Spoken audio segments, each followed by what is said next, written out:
Hello, welcome back to the Coming of Cage podcast. I am your host, Derek, and I've got your other host, Ryan, here with me.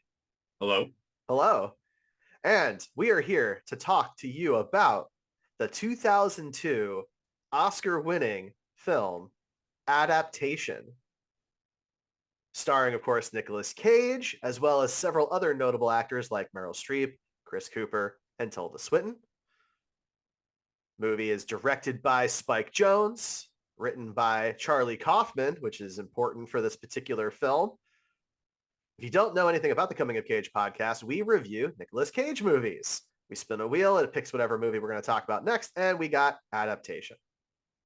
That's right. That's right. So, what is Adaptation? According to IMDb, Adaptation is about a lovelorn screenwriter who becomes desperate as he tries and fails to adopt The Orchid Thief by Susan Orlean for the screen. That was a novel based off of a New Yorker article. So what we do here is Ryan has taken meticulous notes, and he is going to walk us through said notes, and then we will talk about the film as we go. That's right. And just out of the gate, this one is probably the most meta film that we've reviewed. I feel like possibly like one of the most meta movies I've ever seen. Yeah. How do you feel about that? Oh, yeah. Too? I mean, it definitely, Unbearable Weight of Massive Talent is fairly meta as true. Well. But this is meta in a different way. Very, being John Malkovich, which of course there's a direct connection to here with Charlie Kaufman having written both films. And there's even some behind the scenes Spike Jonze clips. Directing both films. Right. Yep. Also a direct connection there. So yeah, Adaptation. So did you know anything about this movie going into it? I knew that there was more than one Nic Cage character in it, but that was basically it. Okay. And I'm a fan of being John Malkovich. I watched it. I mean, I'm not a huge fan. I've seen it several times, and that's more than probably most people. I feel like most people have either never seen it or seen it once. So I was actually surprised that being John Malkovich was in this movie, and also the relation to it. Sure. And that I had managed to not watch it all these years. Yeah, this movie was always on my list of like, hey, I should probably watch that. And so like, the title and the poster, right? The potted plant that's broken and everything with Nic Cage's face as the pot. Like I all of that was ingrained in my head, but I knew like nothing about this movie. I didn't know that he played multiple characters. So that was a really fun surprise. Oh yeah, that would have been a big surprise. Yeah, that was great. Cause I've tried really hard since we started the show to like stop researching his old movies so I can go in as fresh as possible. Right. So that was fun. That was a nice surprise. So this movie doesn't tell you what it is. Like what you get that it's about a screenwriter trying to adapt a book, but really it's a lot more than that. It's basically self-referential through the whole movie, but you don't really realize that until like half an hour in. So yeah, it's a weird one. But anyway, right at the beginning, you're getting a Nic Cage voiceover, which is a strong start for any movie. And he's it's not his normal voice. It's like a octave higher than his normal voice. And then you it's like over black. It's just like the title screen and all the opening credits are just a black void with like small white writing, very plain. It's like you're looking into a void, and that's by definition. You find out later. That's part of his like artistic vision. But so yeah, then when it finally pops out of this void, you're on the set of Being John Malkovich with a bunch of dudes and women walking around in John Malkovich masks, which if you haven't seen the movie, there's a whole long scene where everybody is John Malkovich, and they're all, it's like, women wearing dresses wearing John Malkovich masks, and, big burly guys wearing John Malkovich masks, and, everybody in between. And yeah, this scene was a part, it basically to set up that Charlie wrote Being John Malkovich. Right. And you get a scene from John Malkovich, talking about how we got to get this in, a short time because these masks are hot as hell, and good on him for looking out for all these extras. He's you know, I don't want to get hung up on that part of the movie, but I love John Malkovich. He's such an interesting guy. I just want he to listen to is. him talk. Yeah, he's great. And having him and Nic Cage in a movie is kind of a dream of mine, but this is not the way that I expected it to be. Yeah. Yeah. I'm not Uh, sure it quite counts. and I feel like somewhere there's like hundreds of those John Malkovich masks just floating around in a warehouse. Or like Anyway, one person ended up with all of them. yeah, they own all of them. The prop master for that movie just has boxes of John Malkovich masks.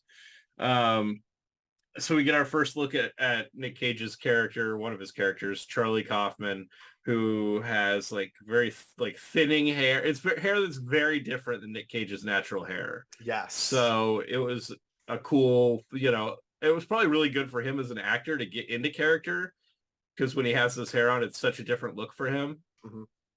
But yeah, it's like a thinning, like kind of curly hair. I don't really know how to redhead. It was okay. I was going to ask. He's like, so I'm kind of colorblind, so it looked like he was a redhead to me, but I wasn't sure. Not like a deep red, but like like a blondish red, I think.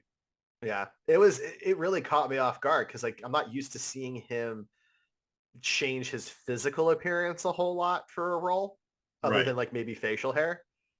Right, so that was a big change.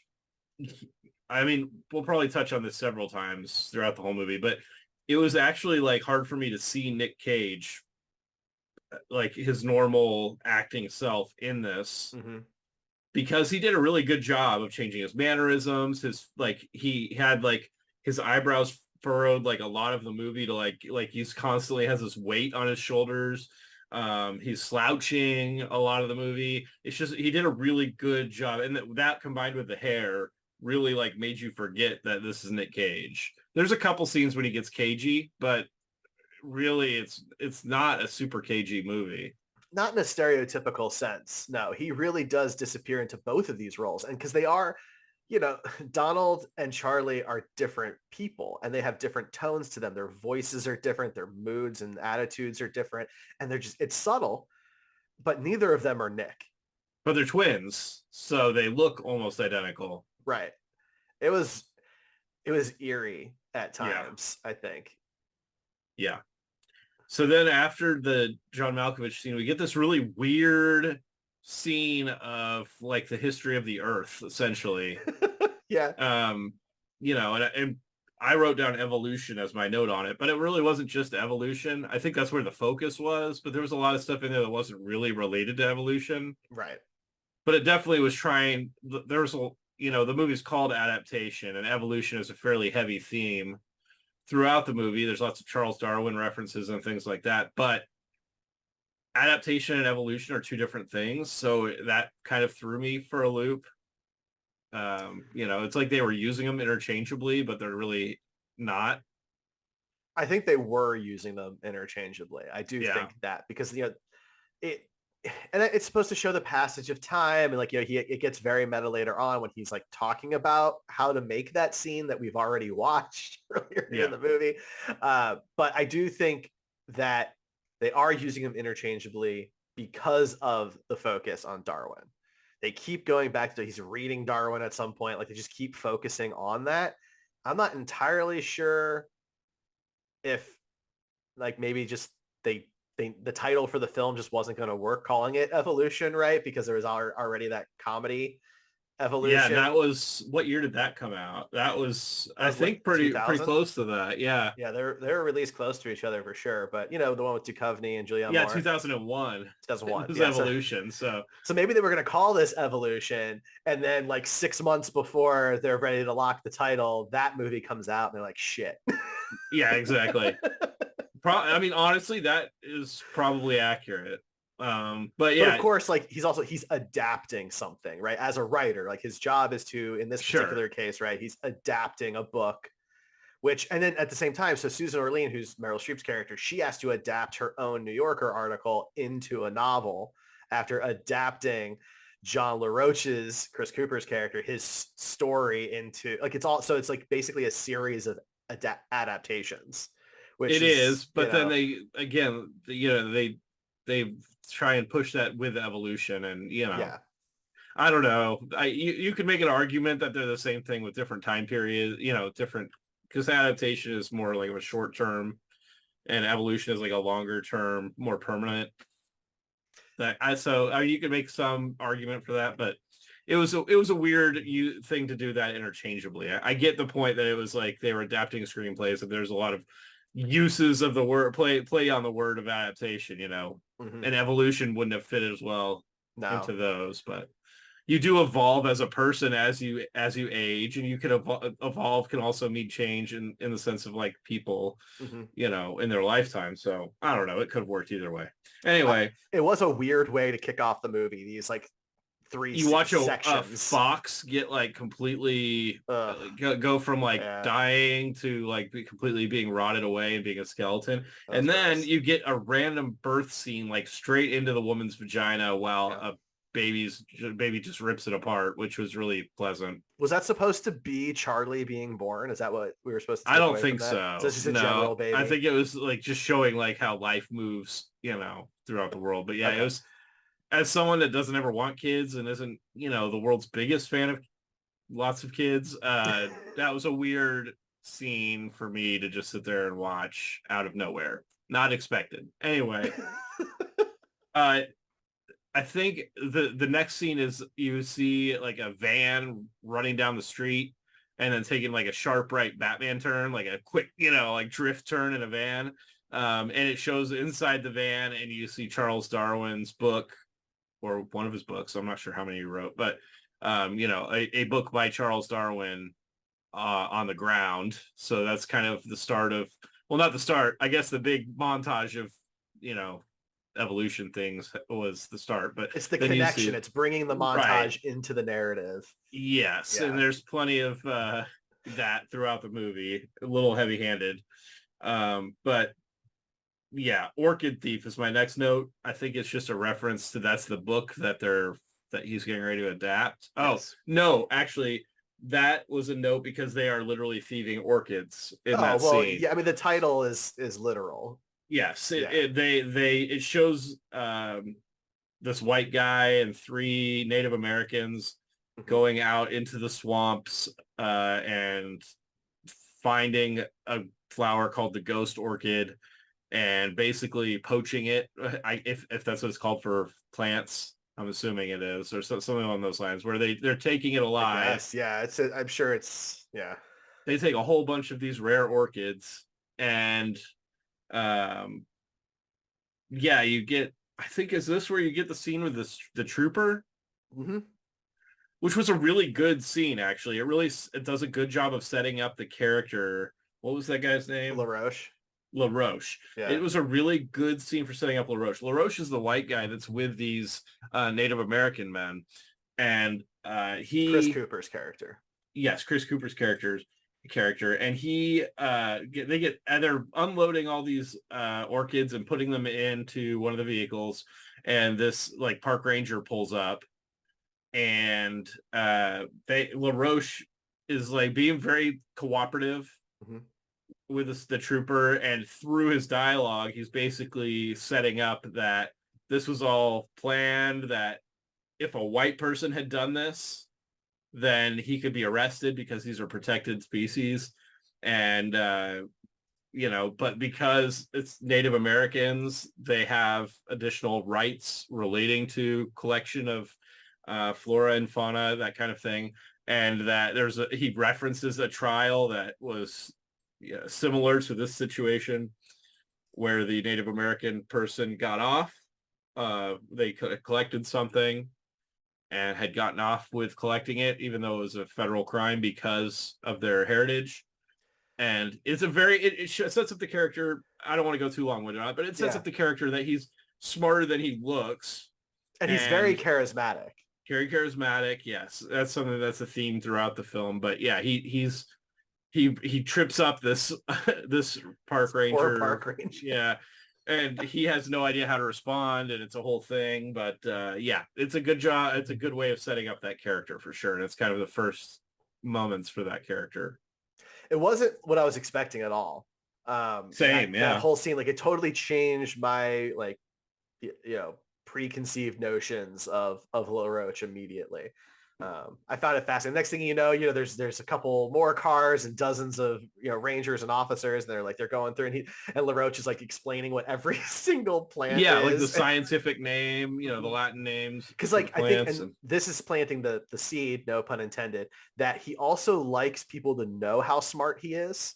That right. He believes he's the smartest person in the room, but he also wants you to know that he believes he's the smartest. No, he believes he's the smartest person in the world. Well, that he's just very full of himself as far as intelligence. And he's not stupid. No, but no. he definitely likes to flaunt his intelligence and have people recognize it because it's kind of antithetical to what you would assume from the character. Right. Yeah, you kind of get into that later, but he's like missing his teeth and he dresses very much like a kind of a southern redneck type of, he's not what you would expect. You wouldn't expect somebody like that to be a very, very intelligent, as far as science and things like that. Well, you know what they say? They say, don't judge a book by its cover. Yeah. And the whole movie's about a book. Yeah, I get it. Right. Yeah. I'm sure I'm sure that's part like that. They think that's very clever. I'm sure. Yeah, this is one of those movies where I kind of feel stupid after I watch it because I feel like there's a lot of stuff a lot of seeds they planted that maybe I'm not smart enough to pick up on. This discussion will probably help some of that, but do you get that kind of feeling too with these kind of art? It almost felt like kind of an artsy movie where it's meant to be like a much deeper line or a much more smart movie. It certainly has happened to me before. Not with this movie. This movie is this is my kind of film. But other movies like anything by David Lynch, for example, kind of goes over my head. But this one, this is in my wheelhouse. This is what I look for. This is my kind of film. But I mean, Mandy, I still don't understand Mandy.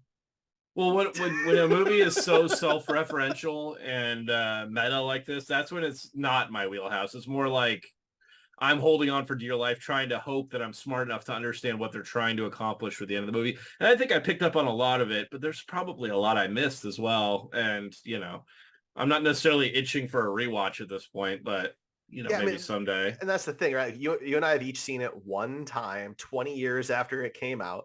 Right. Right. I've never read the book. I assume you've never read the book. Right. Right. So we're not going to catch everything on that first viewing. Yeah. So then we get introduced to double Nic Cage, and I'll probably have other notes about this, but at first I wasn't sure if this was an imaginary. Yes. Okay, so I'm not the only one on that. That's good. Yeah. Well, because he's got the voiceover and stuff, so I thought maybe he was talking to himself. Right. Yeah. So it's kind of set up in a way because for the first good portion of the movie, you only see him talking to his twin brother in this house that they live in, and that's it. You never see him outside the house, so you aren't sure if this is a real character or if it's just a made up in his mind to help him. It's because the character kind of you develop through the movie that this character is more confident, not as smart necessarily. I wouldn't say not as smart. He's not as learned in the screenwriting industry. Right. That's fair. Because Charlie is painted. And, I think this is kind of said even outright in the film in a way, he's very pretentious when it comes to the art of screenwriting. Right.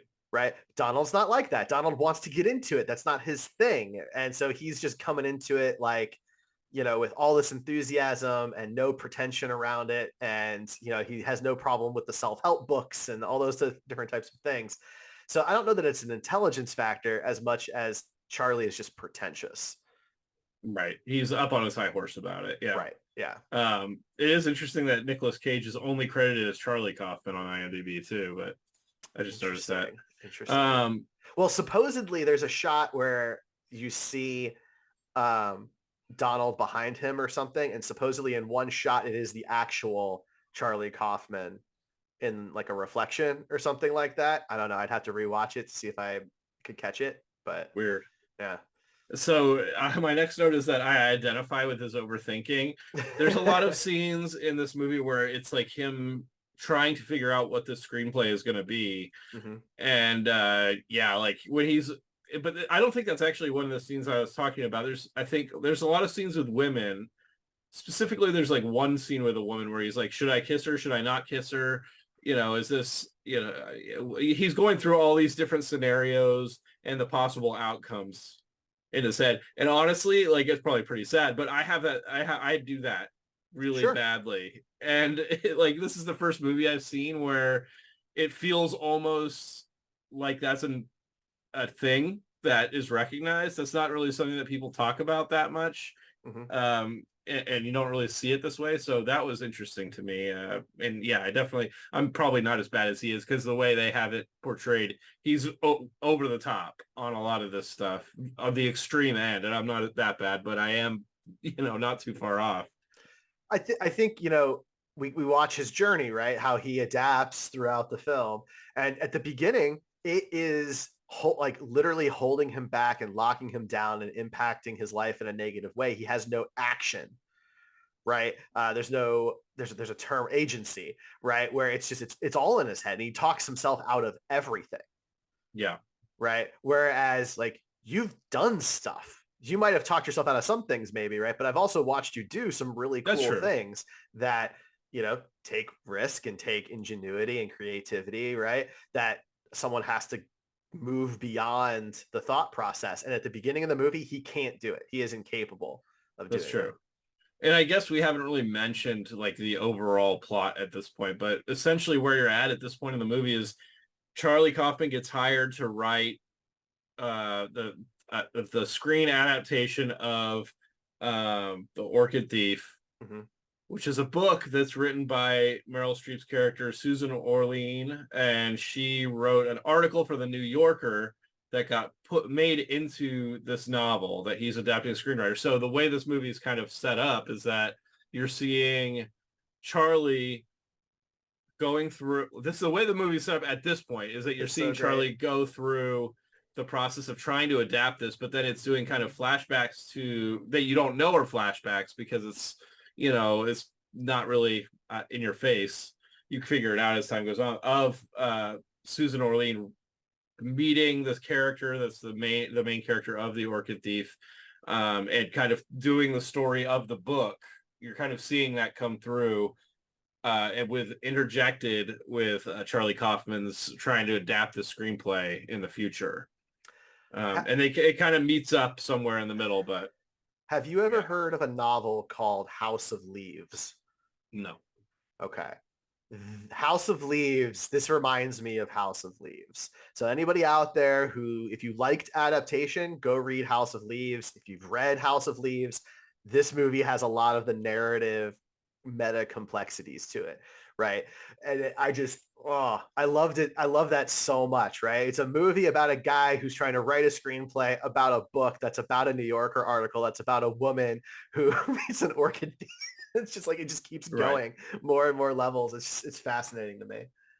It's interesting for sure. My next note is Orcus means testicles. They say that at one point in the movie. I didn't fact check, so I didn't either, but I just thought that was funny.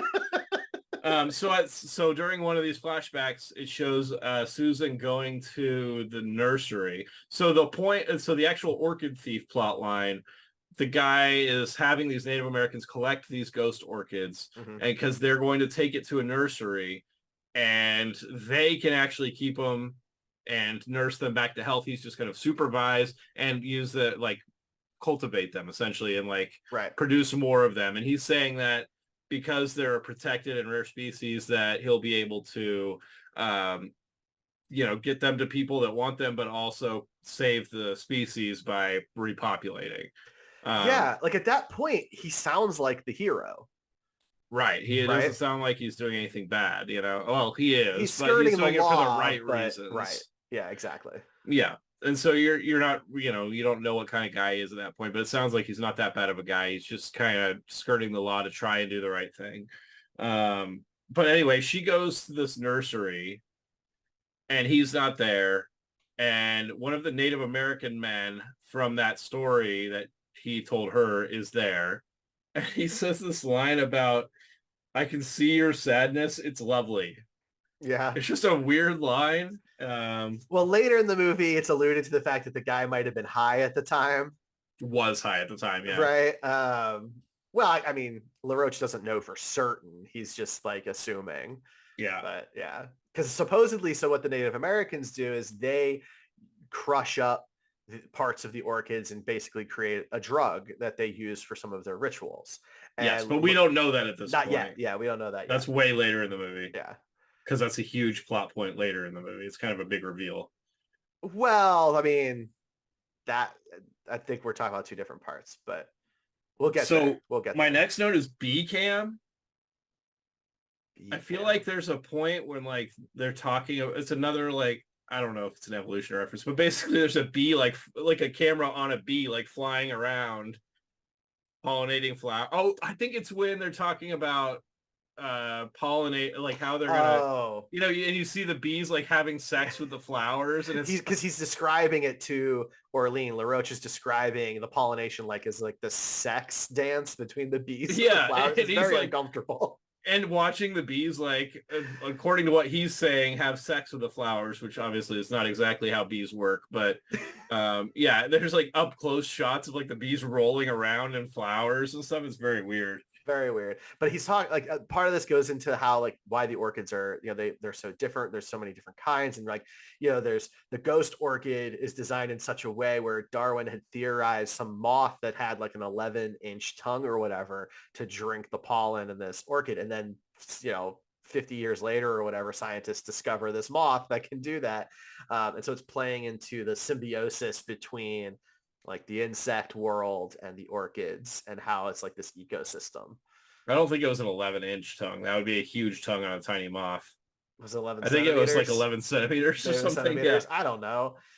Yeah, that would be really weird. Yeah, that would be really weird. Then we get a scene of all these like kind of rich hoity-toity type people around a table with Susan, and they want to hear about this guy and you know, about the story. And it's basically all of them just ripping on this dude, making fun of him, making fun of the fact that he's missing his teeth and, you know, what kind of guy he is, and just being a bunch of assholes, really. And, you know, you feel like they're just really just being assholes. They did a good job of making, you know, it's easy to assume something about somebody looking at it, but they did a really good job of making these people just seem like absolute dickheads, you know, really, and her feeling uncomfortable.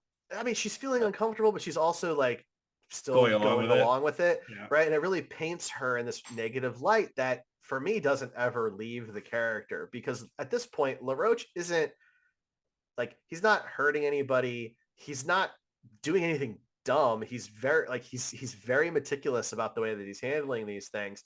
And yeah, he's missing some teeth. We don't know why yet, you know, and they're just making fun of him the whole time. It was just kind of shitty. Yeah, it was.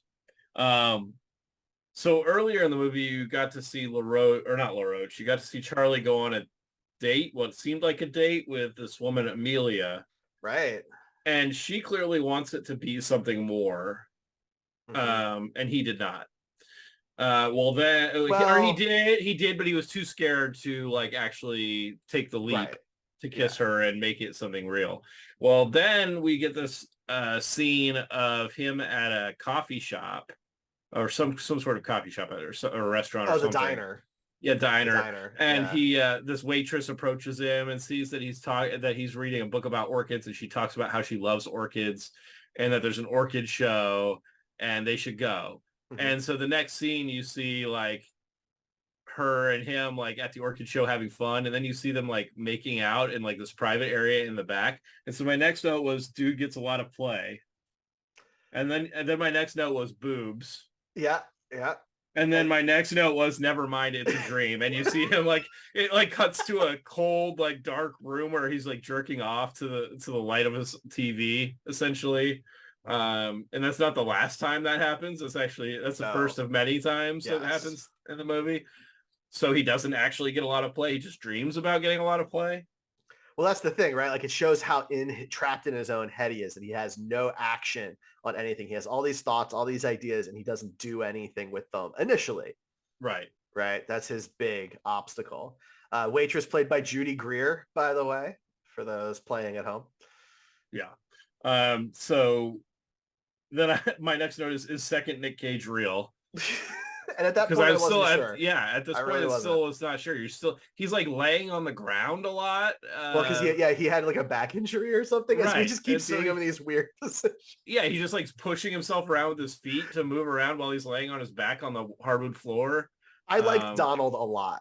I'm just gonna Yeah. say it. I really liked Donald. He was great. And I will say that we say a lot about CG in movies, not necessarily on this podcast, maybe more so on Screen Heroes, but this movie, the way that they handled the two Nic Cages, there was never a moment where I was like, that does not look real. It looked really real and really believable the whole time, which was crazy to me because there's been more modern movies where they tried to do that and it's not looked anywhere near that good. And I'm very critical of that stuff. So like I'm trying to find a problem with it and I can't. Yeah. The only thing I notice is I'm not a cinematographer, so I don't know if there's a term for this or whatever, but it looked like Charlie had some type of filter on his face that Donald didn't have. And to me, if that existed, maybe it was in my head, it made it seem like Charlie just didn't look as healthy as Donald. Donald was like this happier, brighter kind of person. He had like a glow to his face that Charlie didn't have. And I don't know if that was just in my head or if they did some photography trick. I don't think it was in your head because I was watching the Blu-ray version and you could clearly see in a lot of scenes the like seam for the makeup on Charlie, but you couldn't see it on Donald. So they were definitely like the makeup or lighting was different on either one of them. And this is like when like Charlie was by himself. It's not like when they're sharing the screen. Right. I want to be clear that it's like totally separate shots. So then we get, this is kind of the first moment where you start to see him try and adapt and like take a chance because he goes back to the diner and he tries to impress the same waitress. She's very nice to him. Yes. And like a lot of guys probably do, they assume that she likes him or like that's a lot of attention, more attention than what guys usually get or he usually gets. And so he, is kind of infatuated with her and he tries to talk to her more because she's being friendly and starts like trying to surprise her with his orchid knowledge and really going into it, hitting it hard. And you can tell that she's in over her head at this point and she's trying to be nice and smile her way through it. And then he invites her to an orchid show this weekend, trying to relive his masturbation fantasy. Out of town, mind you. It's not like this is down the road or something, right? This is like a weekend getaway. Yeah. And yeah, she shoots him down. It's a very awkward scene.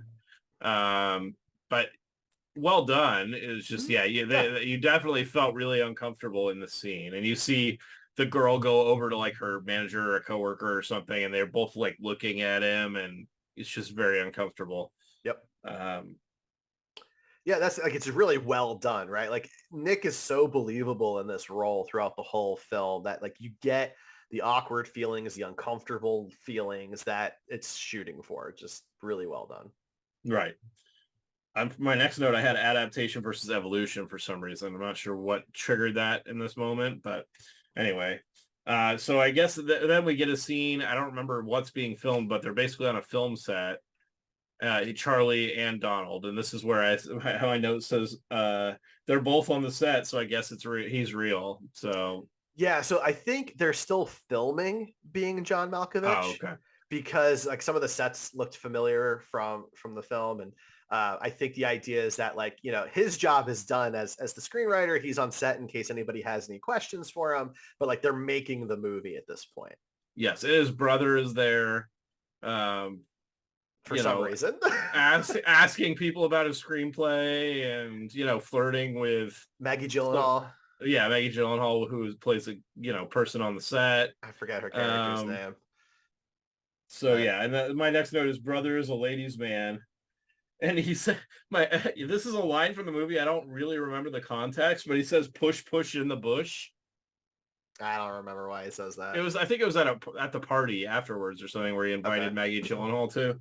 Oh, okay, yeah. Caroline is her character's name. Yeah. And then we get a Charles Darwin flash. I call him Charlie, we go way back. You and Charles Darwin flashback of like an actor pretending to be Charles Darwin and talking about evolution, which was weird. I did not have that on my bingo card. There's a lot of stuff I did not have on my bingo card for this movie that, yeah, very weird. That's one of the rare scenes in the movie that I'm not sure that needed scene to be there. Needed to be there. I think that may have just been extra fluff at that I feel point. like the director was just like, I have it on my bucket list to put Charles Darwin in a movie, and that's what I'm going to do. That's I'm going to do it. Yeah. So at this point, you start to realize that Charlie Kaufman is describing the movie that you're watching. So after he gets home from the set and the party, he is in his room alone, and he's going through describing what we watched in the beginning of the movie with all the like fox, rotting away and all these different things, kind of like the beginning of the earth and the dinosaurs and blah, blah, blah. He's going through and describing all this. And so this is the point where you're like, okay, I saw that earlier. So I know that now I'm kind of figuring out what this is. So he's getting really obsessive about it because you can see that he's desperately trying to cling to a story, right? Because like one of the things that just goes back to like how pretentious he is when he's meeting with Valerie, which is Tilda Swinton's character. I guess she's not his agent because that's what's his face. That's oh my God, what's his name? The guy from Office Space. The guy from Office Space. Why am I doing this? That's gonna drive me absolutely insane. Ron Livingston. Yeah. But she's like in charge at the studio. She's at the studio. She's the one who's hired him to write this screenplay, right? And he's talking about how like he wants it to be different and about flowers, and he doesn't want all this drama and like characters changing and like he's trying to talk about how he wants this to be some like special art project that doesn't follow genre. Right. There's no guns. There's no like chase scenes. Like it's very much supposed to be about the flower. That's what he keeps saying. It's about the flower. But now we're realizing he doesn't know how to make that work. Right. He's not known for making that kind of thing work. He's known for making these kind of oddball, quirky things. And so he's starting to spiral at this point. Like we keep seeing him sitting at his typewriter. He's either not typing or he keeps typing like the same opening paragraph over and over again. Most of the time he's just recording into a tape recorder his ideas and then listening back to them later. Right. So then in the flashbacks, we are getting throughout this more flashbacks with Susan and LaRoche trying to, flesh out that story. And I think this is the point when he talks about his mom and what happened with his mom, because he references his mom a lot when he's talking to Susan, and she doesn't know what happened. And so they start getting closer and closer throughout the movie, and she calls him, I think, one night and is asking what happened with his mom, and we start to get the sense that Susan might be into him. Yeah, that she's developed this, interest beyond a professional with him. And so he talks about this, he was backing out of a driveway with his mom in the back seat, and a car comes and just smashes in, and it's gruesome. I mean, she's dead. He's like really fucked up. His uncle is in the backseat. He dies too. So he thinks it's his fault. I mean, who knows, right? But his uncle and mom are dead. He and his wife was in a coma for 3 weeks, I think he said. Yeah. And this is how he lost his teeth. Mm-hmm. That was kind of a reveal. So yeah, gruesome car crash was that note. So then you wondered, is he keeping his teeth that way as a constant reminder to himself of what, he blames himself for? Or can he just not afford it? Because dental service in the United States is pretty crazy. Yeah. I just, it's... Yeah, in the context of the movie, it's kind of, the way you're talking about it is probably the way it was intended more than anything. He has to carry this reminder with him. Or maybe that they really can't do much about it because of how it happened or something. I don't know enough about that kind of thing to be able to tell you. But in any case, it's implied that this is a constant reminder to him of what happened. And very meta movie is my next note. Apparently I was just then realizing that it was how meta it was. And then we get another Nick Cage sad masterbation fantasy. I don't remember Another which one one. this is. There's like at least three. Was this the one with Susan? Because there's the one where he's looking at the book in bed and she's just got the standard author photo in the back sleeve, and it like turns him on. Jesus, like yeah, so uncomfortable. Yeah. It's yeah. I mean, like they're trying to paint Charlie as this very sad, lonely, trapped in his head type character, and I mean, he pulls it off. Yeah, they did that. There was no argument here, right? So yeah, then he goes in to meet with his manager, publicist, or so it's his agent. His agent, okay. Yeah. And this guy, right away they want you to know how big of a douche he is because Charlie is describing his problems that he's having figuring out the screenplay, and as he's like pouring his heart out, you see this character point to a woman that's walking behind, and so he goes, "Hey, you see her? I fucked her in the ass last night." And then he's like, I'm just kidding. Go on. And then later he's like, I want to fuck her in the ass. Like not even 5 minutes later to another woman walking by. And so it's just, I don't really know what the point of that character was. But they really wanted to make you know that he's surrounded by just terrible people. I mean, I think that other than his brother, I guess. Well, right. But I don't know. Cause I mean, I don't know that he's surrounded by terrible people because nobody else is that's terrible. True. Tilda Swinton's character is fine. The girl that he's kind of sort of dating, Amelia, she's fine. It's really like his agent is a douche. And, maybe it's supposed to make us feel like this dude doesn't have a care in the world because his life is like just this huge success or something. I don't know. Maybe he's just supposed to be an asshole, but he's pretty one-dimensional. Yeah. Yeah, and I don't really know what the point of his character was in the movie. He didn't really add anything to it for me.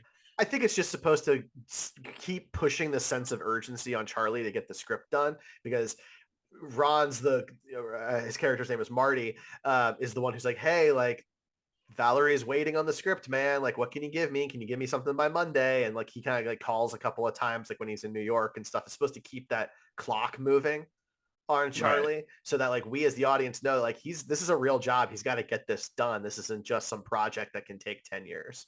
This isn't an Avatar movie. Okay. Right. Yeah. So then I have, okay. So something we haven't really covered is his brother. I guess you talked about it briefly. But he was, he wants to be a screenwriter also. He's kind of down on his luck, but he decides he's going to be a screenwriter and he's going to take this seminar in New York or something like that. He takes it in LA, but the guy goes around the country doing it. Gotcha. Yeah. He wants to go to this seminar. And the whole time Charlie's like, don't go to the seminar. This is the stupidest shit I've ever heard, blah, blah, blah. And his brother is throughout this movie describing the movie that he's writing.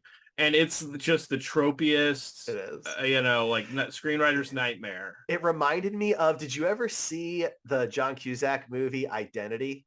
No. It reminded me of Identity for those out there who might. Basically, like the plot that you get is that that there's a cop and a woman and something else. And they're like, basically it's like 5 characters and they're all played by the same person, or they're all the same person played by different people. It's like different personalities within this movie. And he talks about like, okay, the big symbolism in the movie is going to be a mirror and a broken mirror. And it's like, that's a super tropey thing in movies like that. Mm-hmm. He talks about how he's going to add a chase scene and Charlie's like, how does that make any sense? You can't have, all these people are the same person. You can't have a person chase himself. And like he's just pointing out all the terrible flaws with this idea. But I think it's such a great critique though on the film industry, because at the same time, while yes, we can sit here and say these are really tropey concepts, but at the same time, they do make money. Yeah. Right. And eventually later in the movie, the agent reads the script and he's like, this is a brilliant script. I'm going to make so much money on this script. And it just breaks Charlie's heart. But then he starts realizing, well, maybe there's something to that. Anyway, that's kind of jumping ahead. But yeah, I did have a note saying his twin is writing the tropiest movie ever. But I think like that's the thing. Like they're on opposite ends of that spectrum, right? Charlie is the most pretentious of the screenwriters. And Donald is like, the he just Michael thinks Bay. everything's cool. Yeah. You know? And so we get another flashback to Susan with the guy again, with LaRoche again. Yes. And apparently now he has a porn website. Yeah, so at this point we start learning that he has bounced around from idea to idea over time. Yeah, he gets like obsessed with a thing and does it for a while and then gets bored with it. And this is a theme throughout the movie because Susan writes in her, I don't know if it's in her article or the book, but she writes that she wishes she could have that excitement for something like he has. But then she's starting to realize that, well, he has that excitement and then loses it immediately and goes to something else, gets excited about that and then moves on, just constantly moving on. So that's a theme throughout the movie. But yeah, at this point, he's switched to porn. Like, yep. He has a porn website. And this is in 2002, so the internet was still, I mean, probably it's arguably still today in its infancy, but it was really in its infancy then. And porn websites, were much different. And it was much easier, I imagine, to have a porn website gain traction because... Back then, I mean, yeah, maybe. Yeah. In 2002, we were using Net Zero.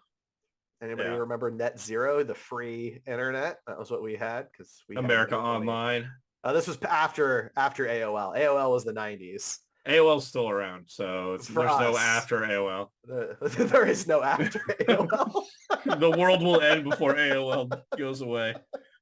Okay, so then my next note is more Nic Cage masturbation. Oh god, so much. Yeah. Does his brother catch him at one point? It looks like his brother catches him at one point, but they just no. Don't but I think he comes it. in like, I think he covers himself up. It's kind of ambiguous as to whether he actually saw anything. Okay. But yeah, then they're like having a conversation. It's really uncomfortable. Very. And then my next note is technology versus horse. Yeah, there was a line discussion that somebody was having. Yeah. I don't remember the line now. But it's another thing about like evolution and adaptation, just another example of how I think, if I remember... It was from the seminar, Donald learning all this stuff from the seminar, because the seminar is very much about like, the archetypes and the styles and the parts of a story, right? The very basics of writing. And I think that was where this was coming from, was like one of his ideas in the story is going to be machine versus, I think he was trying to say like technology versus nature, but it comes out as machine versus horse. Yeah, it was weird.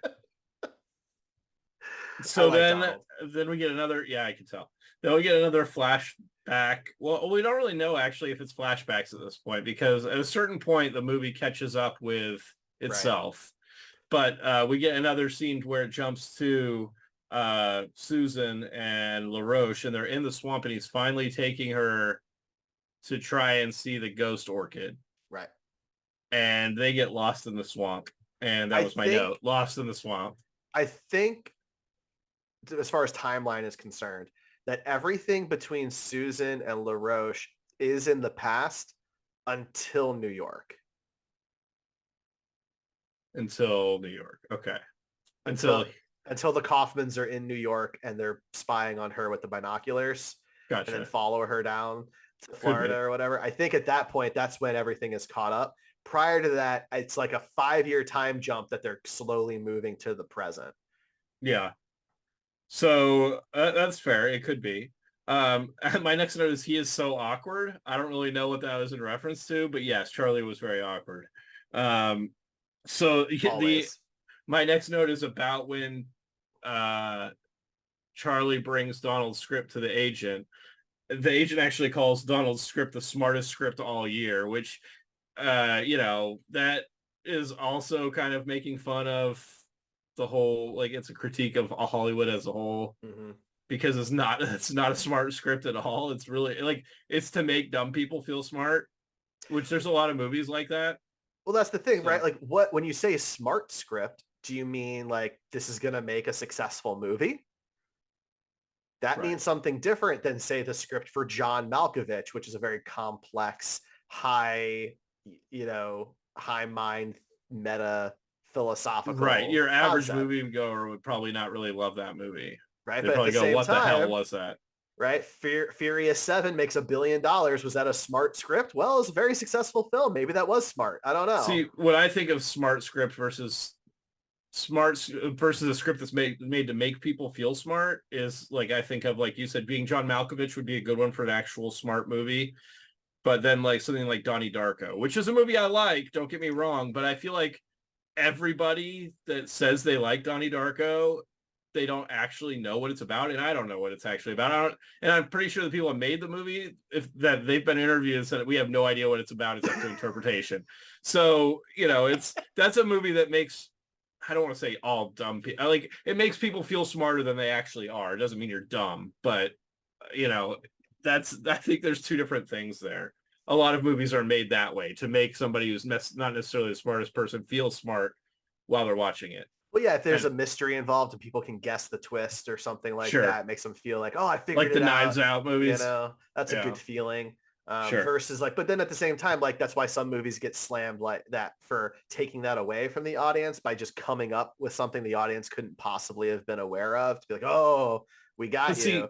See, him calling Donald's script the smartest all year for me meant more like it was like the Donnie Darko, where it's people, because the way he's describing the movie throughout the whole throughout this whole movie makes it seem like he's trying to make something smart and deep that's probably not going to end up being that smart and deep. But that's fair. Anyway, I don't want to spend too much time on that. Charlie ends up going to the seminar.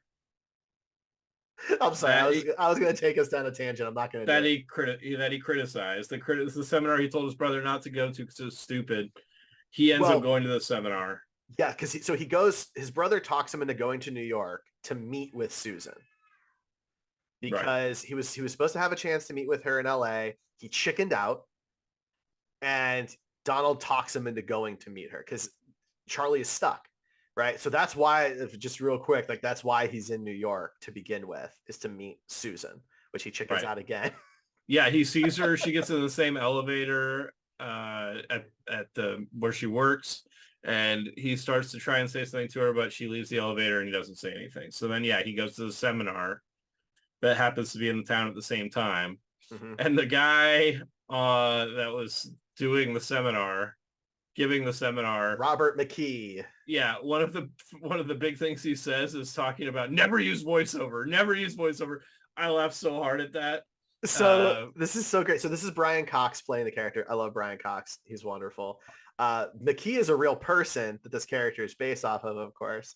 And so it's a little exaggerated from his actual teachings, supposedly. But man, it's such a great scene. That's one of my favorite scenes in the movie, especially after Charlie asks his question and Brian gets to kind of do his monologue. It was really good. Like, this point I said Nick is really good in this. I mean, I realized that before, but I think at this point, in his response to, basically he asked a question about like, what if you're making a movie that doesn't have conflict? Yes, your characters don't grow. Your characters don't grow, and nothing happens. Yeah, the guy giving the seminar tells him that would be the most horseshit, stupid ass movie he's ever heard of. Nobody wants to do that. Nobody wants to read that. Nobody wants to make that. It's so he rips him apart. Well, it's this big turning point because Charlie says like the real world. Because he has kept himself so locked in. He doesn't know what the real world is. Right. In his life, he's done nothing. So he thinks nothing happens in the real world. And this is where McKee like basically says that he's nuts. Things are happening every day. Every day there are people who risk their lives to save a stranger. There are people who get murdered. There are people who are born, people who lose their jobs. Like something is happening all the time. And it was just such a great monologue. I love that scene. It was really good. Then my next note is Nic Cage hotel karaoke, so happy together. So that's a thing. That's a thing. So him and his brother get together and they start investigating. They're talking about this, like how they should proceed with the script. He asks his brother for advice to read the script, which is a huge turning point. Yeah. It's like, a big turning point. Because his brother has sold his script at this point. Yes. And this is where Charlie, like, he has to set his ego aside and be like, I need help. This isn't working anymore. And his brother reads the script and he says it's missing something. And Charlie is like, well, what is it? What is it? He's gone from somebody that was thought very little of his brother's writing ability to now somebody who needs to get, whatever that is from his brother, because his brother has it and he does not. And to Donald's credit, he is always humble and thankful and honored to help his brother. He's a really good character. Like he's just, not, Nic Cage plays a lot of dickheads in these movies, but Donald is just a really wholesome character throughout the whole movie. Mm-hmm. So they're talking about it and he's, they're trying to figure out the ending. And his brother says that they're like reading through her article and the book, and his brother's like, oh, he runs a porn site now? Okay, I need to investigate that. And so his brother goes to the computer and starts looking up the porn site, and right on the homepage of the porn site is Susan topless. And so she did porn for LaRoche. And it's around this time that you find out it goes over back to Susan, and you find out that the ghost lily is a drug and that they're manufacturing a drug, and apparently LaRoche is the only one that can do it, the only white person that can do it. Right, like the Native American. He specifies that quite frequently. Then there's a sex scene without Nick. I don't remember which sex scene that was. That LaRoche and Susan. I'm trying to remember. I mean, not to skip ahead, but I'm not sure if this is the part you're talking about. He kind of like catches them having sex. I don't know. After they tail her down to Florida. I don't, honestly, it could be. It just was interesting that there was a sex scene without Nick, because most of the time when he's in the movie, he's in the sex scenes. And he does get like 3 of them, to be fair, although they're, fantasies in his head. They are. 3 years later, Florida van chase is my next note. Yeah, so this is where, they were in New York and they find out through their binoculars that Susan is going down to Florida. And so they think she's going to meet with LaRoche again. And Donald's convinced that there's something going on here between them. He even interviews Susan in place of Charlie, because Charlie still doesn't have the guts to do it. And so they go down, they basically tail her down to Florida and follow. She gets in the van with LaRoche and they follow them back to LaRoche's place. Yeah, where he's got the heart of it, where he's got all the lilies set up and he's like producing the drug. And this is where the movie gets real. Like everything changes right now. Yeah. Right. And she's addicted to the drug. It showed her earlier that he sent her a package of the drug to her hotel or wherever she was staying, and that she like stayed up all night on the phone talking to him. And using this drug, and they like make dial tones together over the phone, which was weird. It was a very weird scene. Only Meryl Streep could make that scene interesting. Like right. So then I have a note about how they did a great job stitching Nicks together. Yeah. And then hostage situation, because so Charlie, again, evolution or an adaptation of his character, he decides to be the one to go in and spy on whatever's happening. And he gets caught, of course. And they're trying to figure out what to do with him, Susan and LaRoche, and she's like, she's high and he's high. But I love when he finds out that he's the writer for the movie. He's like, "Oh, that's so great! It's nice to meet you." Yeah, he's like completely naked, and he's like, "Who is he?" And she's like, "Oh, he's the screenwriter." And then he's like completely changes his tone about how great he is. Yeah, he's like butt naked. He's just standing there. Anyway, then she's like, "Well, we have to kill him." And he's like, he doesn't want to do it. He's like, "I'm not a killer." Yeah, he's like, "I'm not going to kill him." And she's like, "Well, he's going to ruin my career. And he's seen this. He's seen the drugs. He's seen everything." Yeah.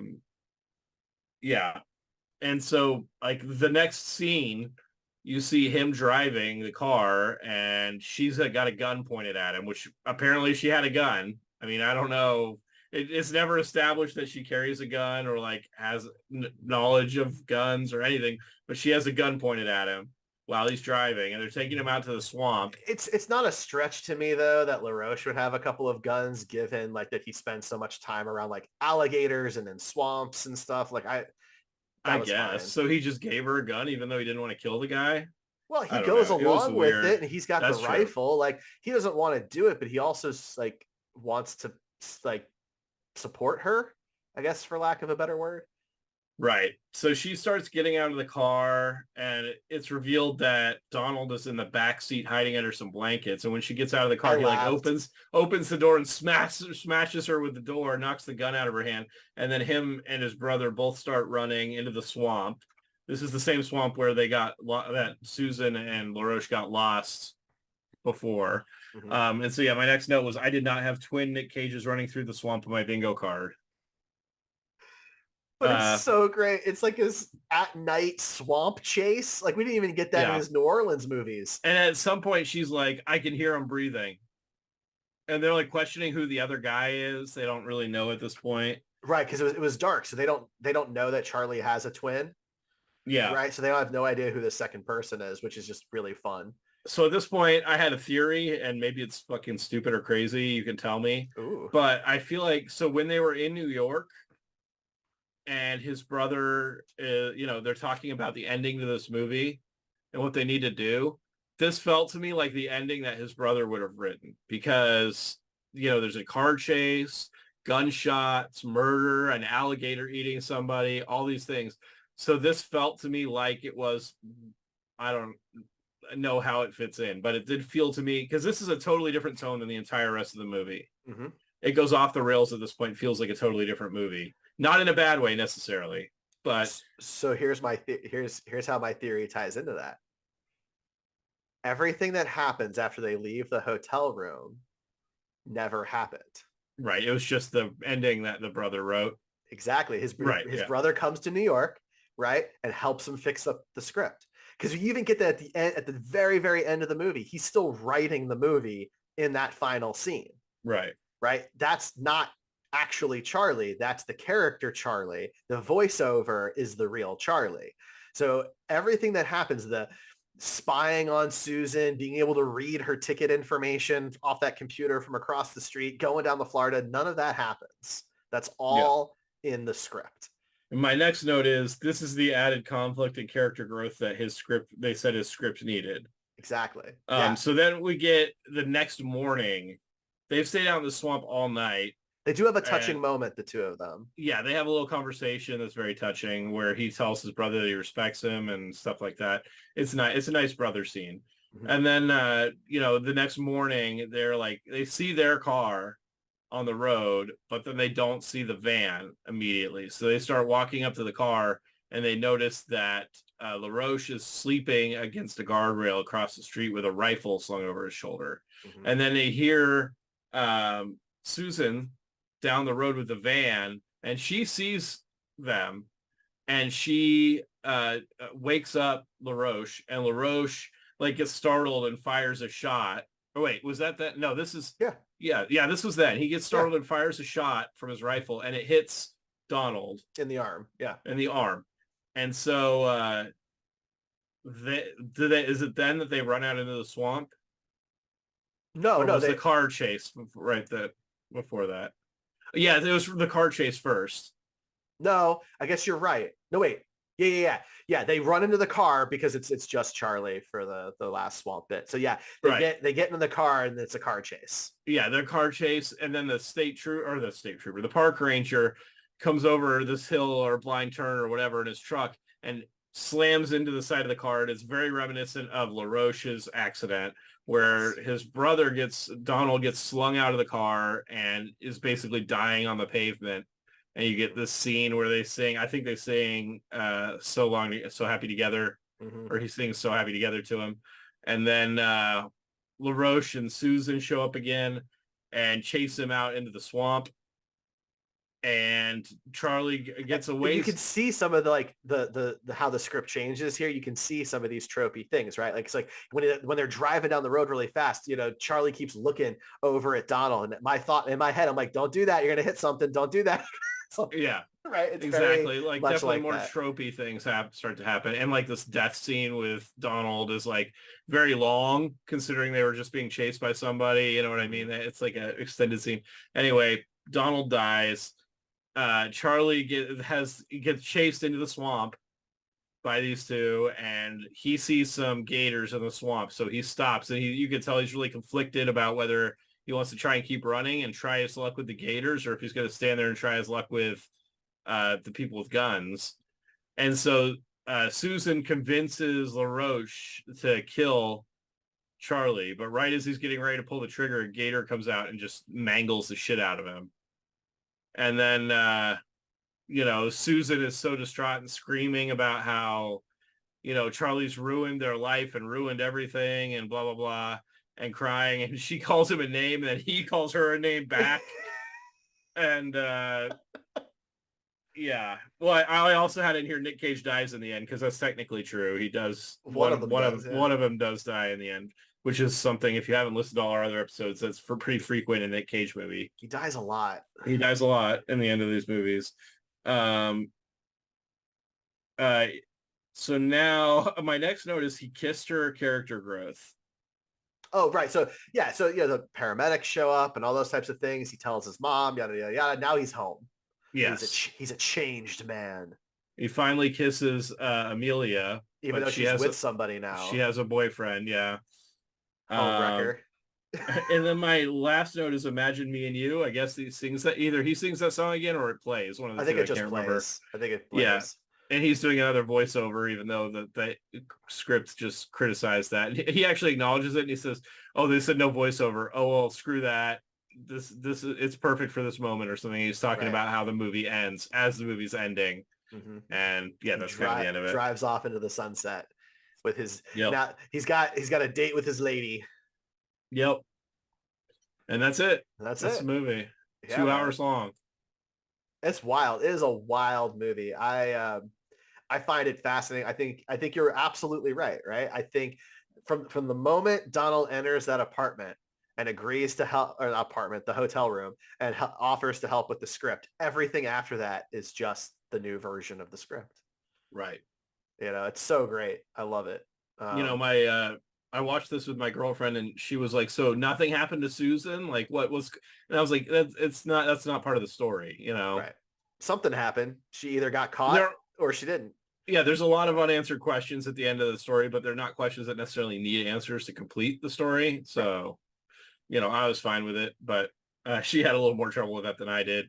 Understandably, this movie is not like something that everybody's gonna love, but yeah, it was something for sure. It was really a change of pace to also watch Nick play as Donald, like one of the better people in the film, because it turns out that, like, Susan, this fictional version of her, is a terrible person, right? She's cheating on her husband, and she's doing drugs, and she wants to kill this guy for finding out about it, right? And LaRoche is kind of like not a snake oil salesman per se, because he does deliver on what he says he's going to do, but he's just kind of, maybe a little wishy-washy, not really consistent. He's doing, some shady stuff it's illegal, but he's doing it for the right reasons, but he's going to profit off of it, and he's kind of exploiting Native Americans to do it, right? And Charlie, of course, is not a very good person. Arguably he gets better as it goes on, but yeah, he still kisses Amelia when he knows that she's in another relationship. He could have just said something like, sure, "Hey, we should go out." He could have said that. But I think at this point we've all gotten the vibe how much you love Donald, Derek. We got it. I love Donald. We got to score justice for Donald. We got to score this movie. Okay. All right. Yeah. So let's do that. So here's what we do. Every movie we score on a 20-point scale, 0 low, 20 high, on overall quality and then overall caginess. And so I'll kick things off, because I have strong feelings about the quality of this movie. Sure. I love this movie. I really thought it was fantastic. This is definitely my kind of story, my kind of film. Was this your favorite movie that we've watched so far on this podcast? Man, it is really hard to say no to that. Arguably that, like, Spider-Man Into the Spider-Verse is brilliant. It's one of the greatest animated movies ever made, no question. Unbearable Weight of Massive Talent is also brilliant and a lot of fun. But I think this this is on just a slightly different level for me. And so I'm actually going to give it a 19. Jeez. Okay. Well, I gave Spider-Man an 18 and Unbearable Weight a 17. So I'm going to give this one higher, a 19. I'm not saying it's perfect. I'm leaving a little bit of wiggle room. You gotta leave room for Pig. That's right. Right. That's right. But 19 for Adaptation. Okay. Wow. Where did I put Leaving Las Vegas? Leaving Las Vegas, you gave that a 17. Yeah. I think I'm on the same note with this movie as I did with Leaving Las Vegas. Like, Leaving Las Vegas was a brilliant movie. Not one that I want to watch over and over again, but sure, yeah. It was brilliant. This movie, I don't know if I'd call it brilliant. I mean, I think it was trying to be brilliant. It was pretty enjoyable. But the whole meta thing doesn't mean as much to me as it does to you. So yeah, I'm going to score it the same as I did with Leaving Las Vegas. Okay, 17. 17, yeah. Yeah. So I mean, we're not that far off. No, I mean, it's definitely in the upper echelon of Nic Cage movies as far as quality goes. Yeah, absolutely. And just for perspective, I mean, you gave Spider-Man 17 as well. So those are your top three I think ties that's right now. I think that's fair. Okay. All right, now we got to do caginess. And this one I'm struggling a little bit because there are some moments that might qualify as caginess. He's so different in both of these roles from what we normally see in all the good ways. I mean, he's great. Both Charlie and Donald are fantastically performed.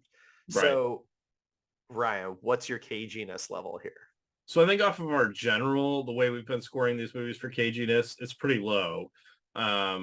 It's not to say that he didn't do a good job, because caginess is not a measure of how good of an actor he was in this movie, because that would be much higher for like 90% of the movies that we review if that was the case. Agreed. It's a measure of like the meme Cage, the internet Cage that we all know and love, the loud yelling Cage, the face making Cage. And we didn't really get a lot of that in this movie, which is totally fine. I think it would have been out of place in this movie. There was a scene early on, I think, when he's talking to Tilda. I don't remember, but I know me and my girlfriend looked at each other when it happened because we got really excited, and then it didn't go anywhere. But he started to like ramp up. Mm-hmm. But outside of that, I don't really see a lot of caginess, other than he had a few lines that were just kind of ridiculous. But that, is what it is. So I'm going to put this at a 5. A 5? Yeah. It was less cagey than Leaving Las Vegas.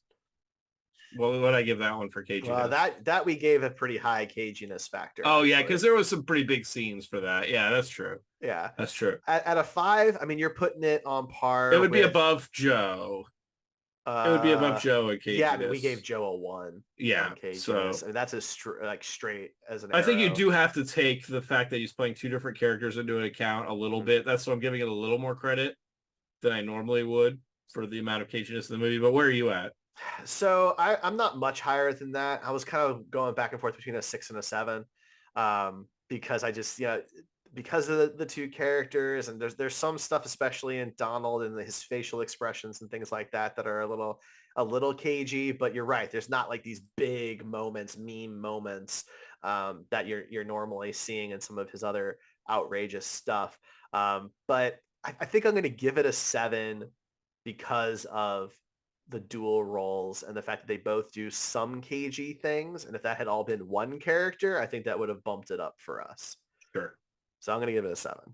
Sounds good. So that gives us a quality rating of an 18 and a caginess rating of 6. So this is going to be firmly in the column with low caginess, high quality with a couple other movies. Joe would be a big one. Joe for sure. Yeah. But now we got to figure out what movie is going to replace Adaptation on our Wheel of Cage, and the movie that's joining the wheel will be 8mm. Okay. That's what I've always wanted to see as well. So 8mm joins the wheel to find out what Nicolas Cage movie we're going to talk about next.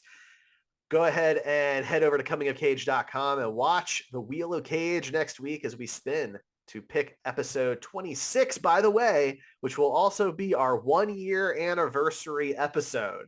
So you won't want to miss that. Ryan, anything else you want to talk about for Adaptation? No. We covered everything. We covered I know, everything. Derek, you could have talked about this movie for another hour without trouble. I probably could have. Yeah, Yeah, that is but true. it's good. I'm happy that you enjoyed it so much. You're discovering a lot of movies throughout this podcast. Maybe we could do a little quick recap next podcast of all the movies that you found that you never saw that you really enjoyed significantly more than you thought you would. That's a fun idea. I like that. Yeah. I like that. Before we go, I'm just going to plug our merch store real quick, which is having a sale May 25 through 29. We will have a sale up to 35% off items in our merch store. Go to comingofcage.com to find our link. You can get t-shirts like the one I'm wearing now. It's got our Con Air inspired Nic Cage. We've got, magnets and buttons and stickers, and Ryan's wearing one that's inspired by Vampire's Kiss. So, go ahead and check that out. Comingofcage.com for all of our links. You can watch the show on YouTube. You can listen to us on Apple Podcasts, Spreaker, Spotify, you name it. Thank you so much for listening as we are closing out our first year of the show. Ryan, this has been a lot of fun, man. So far, so good. So far, so good. Thanks for listening, everybody.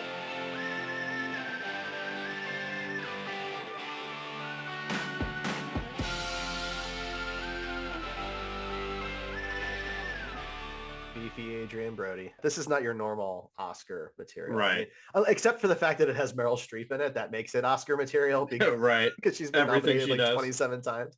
Yeah. Including this movie. That's what makes this movie Oscar bait, is just putting Meryl Streep in it. Immediately it's up for consideration.